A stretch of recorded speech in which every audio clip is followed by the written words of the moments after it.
बिस्मिल्लाहिर्रहमानिर्रहीम। अज़ीज़ पाकिस्तानियों, अस्सलाम वालेकुम। एम उमर अमीर बेगम कोट शादरा लाहौर से आपसे मुखातब है। आप लोग इन दिनों हर किस्म के मीडिया के ऊपर सुनते हैं कि इस्लामाबाद में हिंदुओं के लिए चाहे मंदिर की मंजूरी की बात हो या तामीरात की बात हो, ये मौज़ूअ बहस है। मैं भी इसी मौज़ू के ऊपर अपने ख़यालात आप लोगों की समातों की नज़र करना चाहता हूँ।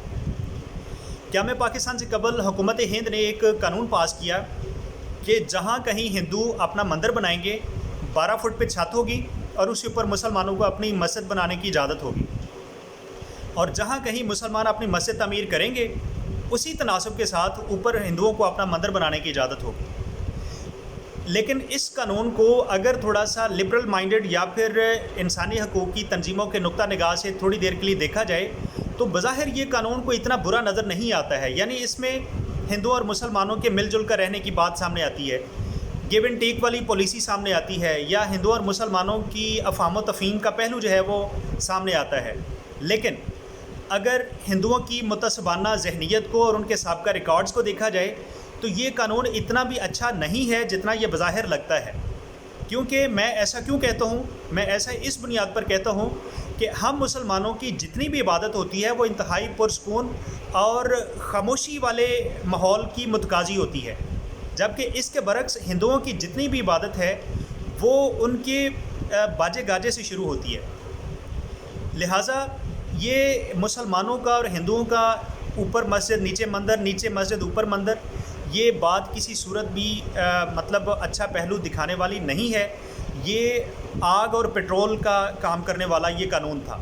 लेकिन एक वक्त ऐसा आया कि मुसलमान मस्जिद तमीर कर रहे थे, तो जो मस्जिद अपने तकमील के मराहल तय कर रही थी, हिंदुओं के दिलो दिमाग में खुशी से वो फूले नहीं समा रहे थे, उनके मन में लड्डू फूट रहे थे, जबकि मुसलमानों में ये कानून जानने के बाद तशवीश की लहर दौड़ गई। ये मामला अगर मैं कहूँ कि मैन ऑफ लॉ, तो आपके जहन में कौन सी शख्सियत का नाम आता है?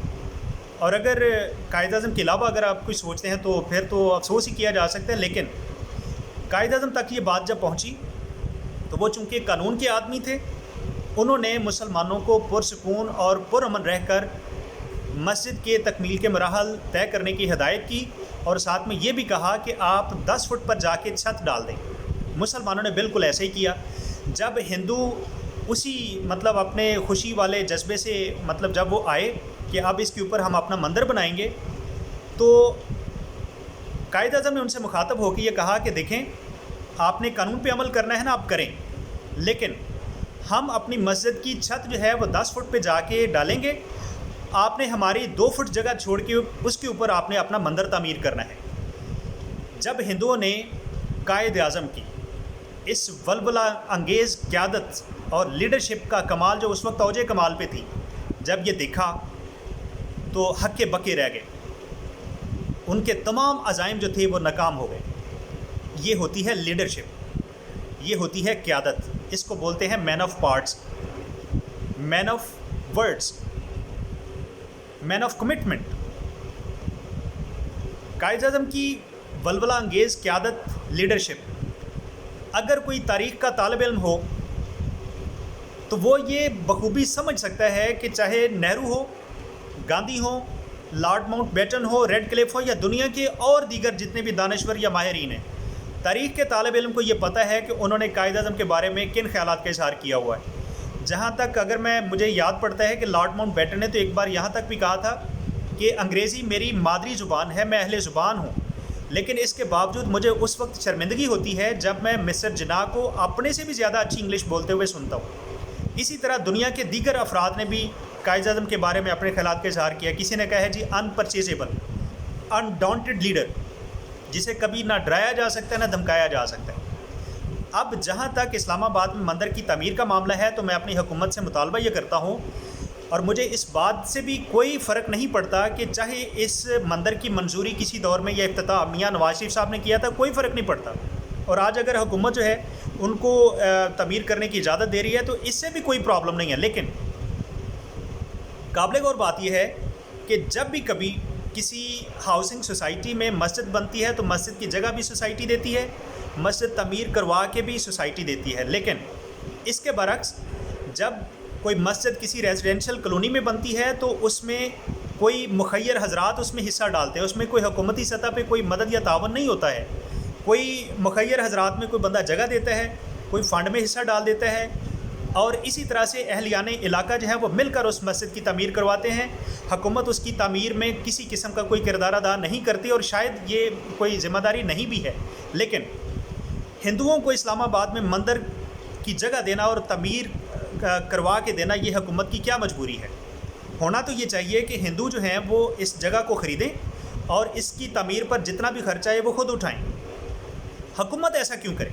اور چودھری پرویز الہی اس موقع پر بالکل ٹھیک کہتے ہیں کہ جن علاقوں میں ہندو اکثریت میں ہیں وہاں پر تو مندر پہلے سے موجود ہیں، ان کی رینوویشن ہو جائے، ان کی مرمت ہو جائے، ان کی تعمیر ہو جائے، کافی ہے.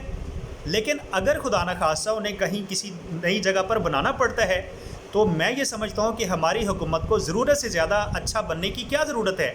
ملک پاکستان ہو یا مذہب اسلام ہو، دنیا کے جتنے بھی مذاہب ہیں ان میں سب سے زیادہ مذہب اسلام ہے جو اقلیتوں کے حقوق کی بات کرتا ہے اور عملاً دیتا ہے.